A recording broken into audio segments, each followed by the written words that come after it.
गांधी जी दक्षिण अफ्रीका में विशेष रूप से अपने धंधे के सिलसिले में गए थे। वे एक व्यापारिक संस्थान के कानूनी सलाहकार के रूप में वहां पहुंचे, क्योंकि वे भारत में संपन्न न हो सकने के कारण विदेश में किस्मत आजमाना चाहते थे। दादा अब्दुल्ला एंड कंपनी नामक एक मुस्लिम व्यापारिक संस्थान में दक्षिण अफ्रीका में कानूनी कार्रवाई की देखरेख के लिए उन्हें नियुक्ति मिली और गांधी जी 1893 में डरबन पहुंचे। दक्षिण अफ्रीका में नटाल के सर्वोच्च न्यायालय में अधिवक्ता के रूप में पंजीकृत किए जाने वाले वे पहले भारतीय थे। गांधी जी दक्षिण अफ्रीका में गए तो केवल 1 वर्ष के लिए, लेकिन रह गए 20 वर्ष। अफ्रीका में उन्होंने उन अत्याचारों और अन्यायों को देखा जो वहां की गोरी सरकार प्रवासी भारतीयों पर रंग और जाति भेद के नाम पर कर रही थी। 1893 से 1914 तक गांधी जी ने वहां गोरी सरकार के विरोध में अपना अहिंसात्मक युद्ध लड़ा और सत्याग्रह का सफल प्रयोग किया। उन्होंने यह युद्ध आत्मा की तलवार से लड़ा और तब तक लड़ा जब तक कि विजय प्राप्त नहीं हो गई। दक्षिण अफ्रीका में ही उन्होंने अपनी नैतिक मान्यताओं पर ऐसी परिस्थिति में अमल किया जिसमें हजारों असहाय और पीड़ित व्यक्तियों के हिताहित का प्रश्न सामने था। वास्तव में उनका 1914 का दक्षिण अफ्रीका का प्रवास उनके आध्यात्मिक विकास का आरंभ था। दक्षिण अफ्रीका में रहते हुए मई 1894 में गांधी जी ने नटाल इंडियन कांग्रेस की स्थापना की। दक्षिण अफ्रीका में गांधी जी ने अनिवार्य पंजीकरण तथा हस्तमुद्रण, अंतरप्रवासीय प्रवास पर प्रतिबंध, बंधक मजदूरों पर लगाए गए कर और ईसाई विवाहों के अतिरिक्त अन्य सभी विवाहों को अमान्य ठहराने वाले कानूनों का विरोध किया। वहीं उन्होंने 1899 में बोअर युद्ध के समय इंडियन एम्बुलेंस कोर का गठन किया, जिसने युद्ध में उल्लेखनीय सेवा कार्य किया और उसके उपलक्ष्य में बोअर युद्ध पदक दिया गया। इसी बीच 1896 में गांधी जी एक बार भारत आए और दक्षिण अफ्रीकी भारतीयों के लिए आंदोलन की शुरुआत कर उसी वर्ष अपने परिवार के साथ फिर से दक्षिण अफ्रीका पहुंच गए।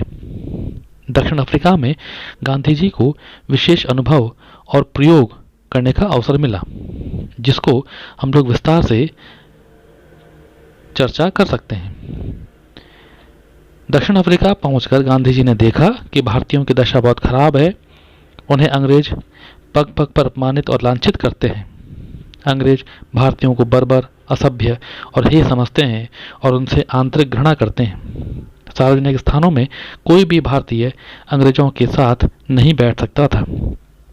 गांधी जी को दक्षिण अफ्रीका में पैर रखते ही अपमानित होना पड़ा। जब गांधी जी डरबन से प्रिटोरिया अपने मुकदमे के संबंध में जा रहे थे तो रेलवे कर्मचारी ने उन्हें प्रथम श्रेणी से हट जाने के लिए कहा, क्योंकि कोई अंग्रेजी यात्री प्रथम श्रेणी में जाना चाहता था और वह भारतीय के साथ यात्रा नहीं कर सकता था। गांधी जी के विरोध करने पर उसने सामान को प्लेटफॉर्म पर फेंकवा दिया और गाड़ी चली गई। इन घटनाओं से गांधी जी के मन में गहरा आघात लगा। उनका क्रांतिकारी मन अपने देशवासियों के इस अपमान को सहन नहीं कर सका। उन्होंने निश्चय किया कि भारतीयों को संगठित करके इस अन्याय और अत्याचार रूपी अपमान का बदला लेंगे और विरोध करेंगे। इंग्लैंड से लौटकर गांधी जी बंबई और काठियावाड़ हाई कोर्ट में वकालत करने लगे। असत्य का सहारा न लेने, छल छद्म में रुचि न होने और वकालत के लिए आवश्यक वाक्पटुता के अभाव के कारण वे एक सफल वकील सिद्ध नहीं हो सके। वे वकालत छोड़कर कोई अन्य व्यवसाय करने का मन बना ही रहे थे कि उन्हें 1893 में दक्षिण अफ्रीका में व्यापार कर रहे एक व्यावसायिक प्रतिष्ठान दादा अब्दुल्ला एंड कंपनी की ओर से 105 पाउंड वार्षिक वेतन पर दक्षिण अफ्रीका की ओर से मुकदमा लड़ने का प्रस्ताव मिला।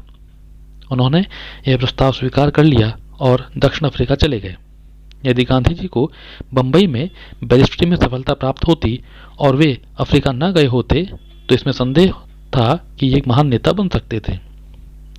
गांधी जी ने देखा कि दक्षिण अफ्रीका की सरकार भारतीयों को दक्षिण अफ्रीका से बाहर फेंक देना चाहती है। गांधी जी समझ गए कि बिना संघर्ष करे भारतीयों के हितों की रक्षा नहीं की जा सकती। इसीलिए उन्होंने 22 मई 1894 को नटाल कांग्रेस की स्थापना की और बिल के विरुद्ध आंदोलन का बिगुल बजा दिया। भारतीयों की सारी अनुनय विनय व्यर्थ गई। लॉर्ड रिपन ने भारतीयों की प्रार्थना को अस्वीकार कर दिया। गांधी जी को इससे कोई निराशा नहीं हुई। उन्होंने अब तो जीवन का ध्येय भारतीयों के अधिकारों के लिए संघर्ष करना बना लिया। गांधी जी ने अब निश्चय कर लिया था कि उन्हें अफ्रीका में ही रहना चाहिए। गांधी जी अनेक वर्ष तक दक्षिण अफ्रीका में रहे और वहां भारतीयों की दशा में सुधार के लिए और गोरी सरकार के द्वारा किए जा रहे अन्यायों के विरुद्ध संघर्ष करने के लिए भारतीय जनता को संगठित करने के कार्य में लग गए। यह अनुभव करने पर कि इस कार्य के लिए उन्हें वर्षों तक दक्षिण अफ्रीका में रहना पड़ सकता है, 1896 में वे अपने परिवार को भी भारत से दक्षिण अफ्रीका ले गए।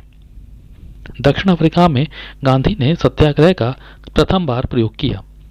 उन्होंने डरबन के पास फिनिक्स आश्रम की स्थापना की और भारतीय समुदाय के समक्ष संयमित, अनुशासित, सादा और पवित्र जीवन का व्यवहारिक उदाहरण प्रस्तुत किया।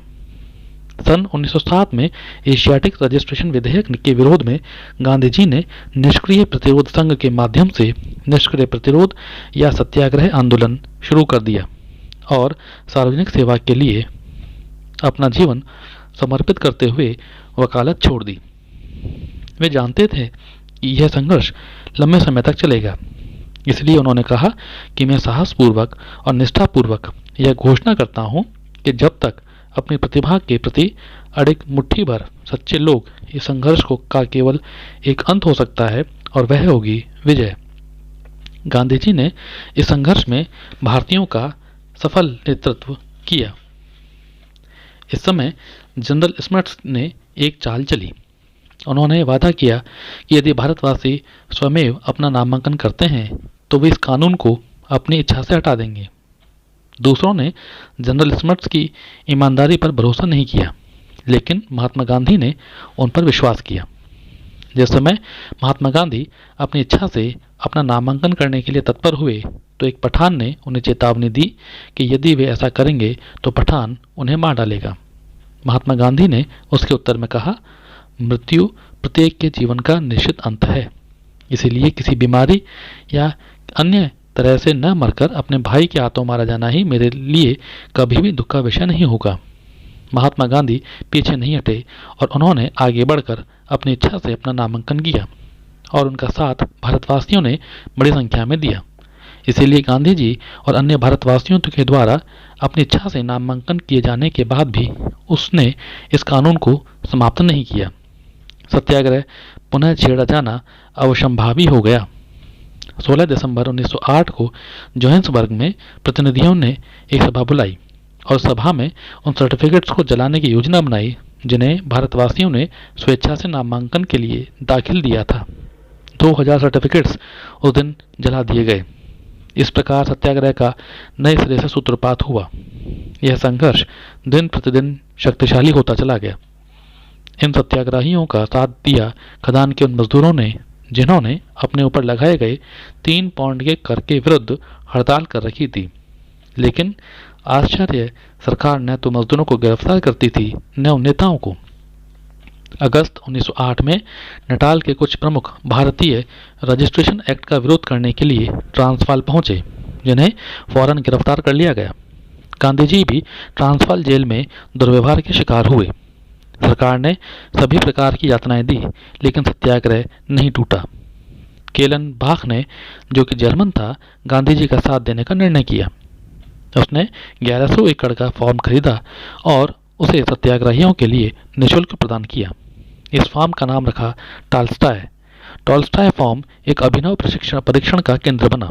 यहाँ एक बस्ती बन गई जिसमें हिंदू, मुसलमान, पारसी और ईसाई सभी एक साथ रहते थे। उन्होंने पाश्चात्य वेशभूषा और दूध का परित्याग कर दिया। अब वे केवल ताज़ा फलों और सूखे मेवों का आहार के रूप में प्रयोग करने लगे। यहाँ गांधी जी ने उपवास का प्रयोग भी आरंभ किया। टॉल्स्टॉय फार्म का गांधी जी के सत्याग्रह के सिद्धांत और व्यवहार में विशिष्ट योगदान रहा। यह सत्याग्रह 4 वर्ष तक चला। 14 मार्च 1913 को केप कॉलोनी के सर्वोच्च न्यायालय के एक न्यायाधीश ने अपने निर्णय में केवल ईसाई शादियों को ही मान्यता दी।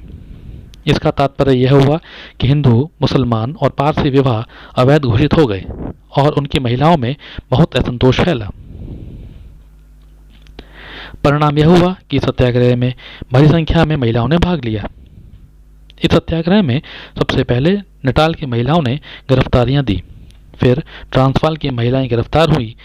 यह सत्याग्रह 1913 से शुरू हुआ। इस सत्याग्रह के साथ दो और समस्याएं आकर जुड़ गईं, जिन्हें सत्याग्रह की समस्याओं में समुचित स्थान दिया गया।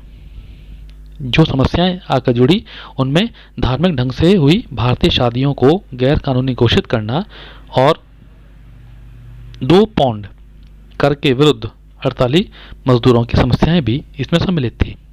यह सत्याग्रह 8 वर्षों तक चलता रहा। सत्याग्रहियों पर अत्यधिक अत्याचार हुए, जुर्माना, कैद, अपमान वर्षों तक चलता रहा। यहाँ तक कि उन सत्याग्रहियों पर गोलियां भी चलाई गई, लेकिन प्रतिरोध का नया माध्यम, नई पद्धति अंतोगत्वा सफल हुई। जुलाई 1914 के अंत में इंडियन रिलीफ बिल पारित हुआ, जिससे इन तीनों समस्याओं का समुचित समाधान हो गया।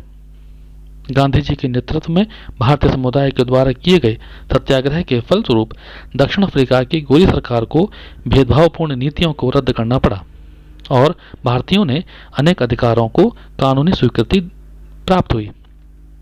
दक्षिण अफ्रीका में सत्याग्रह का सफल प्रयोग करने के बाद गांधी जी 1914 में भारत लौट आए। दक्षिण अफ्रीका प्रवास के प्रभाव के दौरान गांधी जी के व्यक्तित्व और कृतित्व की छाप किस प्रकार लोगों पर पड़ी, इसका उदाहरण इन 2 उदाहरणों से स्पष्ट होता है। 1914 के हेबर्ट जनरल में प्रोफेसर गिबर्ट ने एक लेख में लिखा, जो ऐहिक सुखों के बारे में बेफिक्र है, पैसे को तुच्छ समझता है, सुख और प्रशंसा को लेकर जिनके मन में जरा सा भी आसक्ति भाव नहीं है और जो वही करता है जिसे वह सत्य मानता है, ऐसे व्यक्ति के साथ व्यवहार करते समय सत्ताधारियों को सावधानी रखना जरूरी है। उसके शरीर पर वे आसानी से विजय प्राप्त कर सकते हैं, परंतु उसकी आत्मा को वे कभी भी नहीं छेड़ सकते। इसीलिए जब ऐसा व्यक्ति दुश्मन बन जाता है तो वह अत्यंत भयानक सिद्ध होता है और सत्ताधारियों को किसी तीक्ष्ण कांटे के समान चुभता है। दूसरे उदाहरण के तौर पे गांधी जी के अफ्रीका प्रवास के समय अपने संस्मरण लिखते समय जनरल स्पर्ट्स ने लिखा, मेरे भाग्य में एक ऐसे व्यक्ति का प्रतिस्पर्धी होना बना था जिसके संबंध में उस समय भी मेरे मन में बहुत आदर बना हुआ था। उस समय गांधी जी के शुरू किए गए आंदोलन का सामना करना मेरे लिए कसौटी बन गए थे, क्योंकि मुझे ऐसे कानून का पालन करवाना था जिसे लोकमत का सहयोग नहीं था। जेल में मेरे उस प्रतिस्पर्धी ने मेरे लिए चप्पलों का एक जोड़ा बनाया था। जेल से छूटने के बाद उसने वह जोड़ा मुझे भेंट किया।